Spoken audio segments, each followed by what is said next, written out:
Hey everybody, welcome to Imbibe Achieve CBSE class 9th and 10th. This is your mathematics expert Surabhi Gangwar और आज हम करने वाले हैं क्वाड्रेटिक इक्वेशन। अगर हम फैक्टराइजेशन से सोल्यूशन निकालने की कोशिश करते हैं तो हमें क्या करना पड़ता है? The parabola is represented by the quadratic equation. आपको ऑलरेडी पता है कि जो हमारा पैराबोला होता है वो क्वाड्रेटिक इक्वेशन को रिप्रेजेंट करता है। Parabola is represented by the quadratic equation, ठीक है ना? अच्छा, अभी क्या कह रहा है? Solution the quadratic equation by factorisation, ठीक है। फैक्टराइजेशन मतलब उसके सोल्यूशन, मतलब उसके रूट्स को निकालना। किस मेथड से? फैक्टराइजेशन मेथड से, ठीक है, by using the method of factorization. तो the solution of the quadratic equation, the x coordinate of the point where its matching graph intersect and touches the x axis. कह रहा है कि solution या roots का वही मतलब होता है जब उसका ग्राफ एक्स एक्सिस को कट करता है, मतलब एक्स की वही वैल्यूज उसके सोल्यूशंस होते हैं और उसके रूट्स होते हैं। Clear?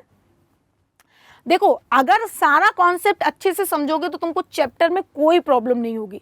Concept is very important, ठीक है। एक एक पॉइंट का मतलब क्या होता है, ऐसा ही क्यों होता है, ये समझना बहुत जरूरी है ना। ये नहीं कि बस पढ़ लिया, फॉर्मूला रट लिया, हो गया। नहीं, कैसे हुआ, क्यों हुआ, ऐसा ही क्यों करते हैं, एवरीथिंग इज इंपॉर्टेंट, ठीक है। चलो आगे बढ़ते हैं इसी के साथ साथ। अब कहता है स्टेप्स कुछ पढ़ते हैं कि हम कैसे सॉल्व करेंगे। Move term of one side so that the equation equals to 1। कोई भी इक्वेशन अगर दे रखी है, कुछ भी दे रखी है, तो उसके टर्म्स को एक तरफ शिफ्ट करो सच दैट उसमें इक्वल्स टू 0 आ जाए। फैक्टर द क्वाड्रेटिक, उसके फैक्टर्स करो। फैक्टर्स कैसे करेंगे? मिडिल टर्म स्प्लिटिंग अभी हम यूज करेंगे। Set each factor equals to 0, हर एक फैक्टर को इक्वल्स टू 0 कर दो। सॉल्व ईच न्यू इक्वेशन, हर एक नई इक्वेशन को सॉल्व करो एंड चेक योर सोल्यूशन, और अपना सोल्यूशन चेक करो, ठीक है। अभी मैं आपको क्वेश्चंस कराऊंगी, आप टेंशन मत लो, ठीक है। स्टेप्स, ये स्टेप्स मेन इन्वॉल्व होते हैं। अब लेट सपोज मुझे इसे सॉल्व करना है, तो पहला स्टेप, सारे टर्म्स को एक तरफ शिफ्ट करो, इसके फैक्टर्स करो इक्वल्स टू 0। क्या इसके फैक्टर्स किए तो कॉमन कर लिया, यहाँ पे x कॉमन कर लिया। अब क्या करा, हर एक टर्म को इक्वल्स टू 0 करो। पहले x equals to 0 and 3x minus 2 equals to 0।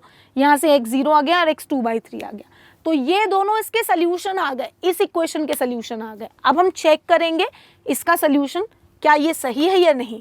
तो चेक करने के लिए पहले x की जगह 0 पुट कर देंगे इस इक्वेशन में, सेटिस्फाई हो गया। फिर x की जगह 2/3 पुट कर देंगे इस इक्वेशन में, सेटिस्फाई हो गया। This is the method, factors करके जो हम सॉल्व कर रहे हैं, फैक्टराइजेशन मैथड, ठीक है। चलिए अब आगे बढ़ते हैं, एक और क्वेश्चन देखते हैं। x² equals to 9।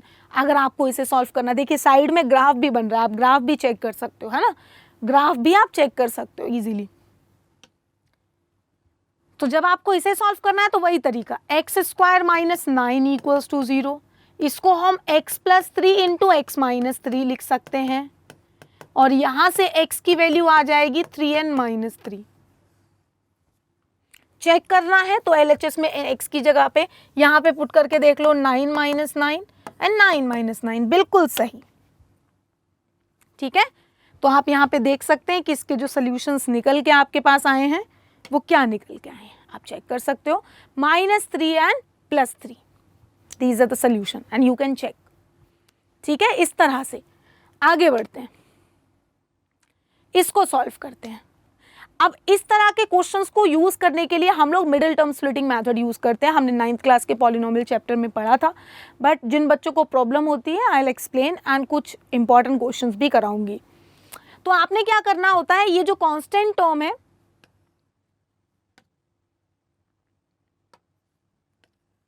और ये टर्म है, इन दोनों के फैक्टर्स करने होते हैं, क्योंकि ये प्राइम फैक्टर्स हैं ऑलरेडी, तो इनके फैक्टराइजेशन क्या ही होंगे, 2 and 3 प्रोडक्ट करेंगे तो -6 आ जाएगा। अब ये मिडिल वाले टर्म को ब्रेक करेंगे हम। कैसे ब्रेक करेंगे? मिडिल वाले टर्म को हम ऐसे ब्रेक करेंगे कि इसके दोनों फैक्टर्स मेरे यूज हो जाएं, मतलब ये दोनों नंबर्स मेरे यूज हो जाएं। तो मैं क्या करूंगी, 2x² और मैं -x को लिख देती हूँ -3x + 2x। तो आप अगर चेक करो तो इन दोनों का जो प्रोडक्ट होगा वो एक्चुअल में इन दोनों के प्रोडक्ट के इक्वल ही आएगा, मतलब कांस्टेंट टर्म और x² का जो कोफिशिएंट होगा उसके प्रोडक्ट के इक्वल। देखिए -6 आ रहा है। अब इन दोनों टर्म से x कॉमन कर लीजिए, और इन दोनों टर्म से 1 कॉमन कर लीजिए, तो आपके ये 2x माइनस 3 ब्रैकेट में बन गया, ये 2x माइनस 3, इन दोनों टर्म से 2x माइनस 3 कॉमन कर लीजिए, तो एक फैक्टर बन गया x प्लस 1 और एक बन गया 2x माइनस 3। यहाँ से x की वैल्यू आ जाएगी -1 and 3/2 and this is your solution. आप चेक करना चाहो कि ये इसका सोल्यूशन है या नहीं, तो आपको मैं बता देती हूँ कैसे चेक करना है। आपने बस इक्वेशन में पुट करके देख लेना है। x की जगह -1 पुट कर लो, तो 2 into -1 square minus into -1 minus 3, that means 2 plus 1 minus 3, that means यहाँ पे देखिए 3 माइनस 3 0 हो जाएगा। सिमिलरली 3/2 पुट करके देख सकते हो, है ना, तो आपका आ जाएगा 2 इंटू 9/4 माइनस 3/2 एंड -3। इसको सॉल्व करके देख लो, तो यह आ जाएगा 6/2 माइनस 3, यानी कि 3 माइनस 3, यहाँ भी 0 आ रहा है। तो आपका जो सोल्यूशन होता है वो एक्चुअल में इक्वेशन को सेटिस्फाई करता है। ठीक है, इस तरह से हम क्वेश्चंस को सॉल्व करते हैं। चलिए आगे बढ़ते हैं। अब आपको बताना है कि ये इनमें से किसका किसका सोल्यूशन है, किस किस इक्वेशन का सोल्यूशन है, आपको बताना है। Write down your answer in the chat box and हम लोग देख भी लेते हैं। तो x = 4, पहले का तो हो ही नहीं सकता क्योंकि LHS में 4 स्क्वायर आ जाएगा। दूसरे का हो सकता है 16 = 16। तीसरे का देखते हैं 16 माइनस 8 आएगा, सही है। एंड इसका देखते हैं कितना आ जाएगा, ये 32 माइनस 28, बिल्कुल सही है। और इसका देखते हैं 16 प्लस 8, बिल्कुल गलत है, 3 सही है। ये देखिए all the 3 are the correct option. आपको चेक करना है कि सोल्यूशन है या नहीं, जस्ट पुट कर लो उसमें और चेक कर लो कि इक्वेशन सेटिस्फाई हो रही है या नहीं। आप यहाँ पे सोल्यूशन चेक कर सकते हो इसका, ठीक है। Summarize. Step to solve the quadratic equation. Move the term to one side so that the equation equals to 0. Factor the quadratic. Always look for the common factor first. Set each factor equals to 0. Solve each new equation. Check your solution in the original equation. The solutions are where the graph of the quadratic equation intersects the x-axis. ठीक है, ये आपकी factorisation के बारे में जो भी information थी वो थी। Keep imbibing. We believe in you.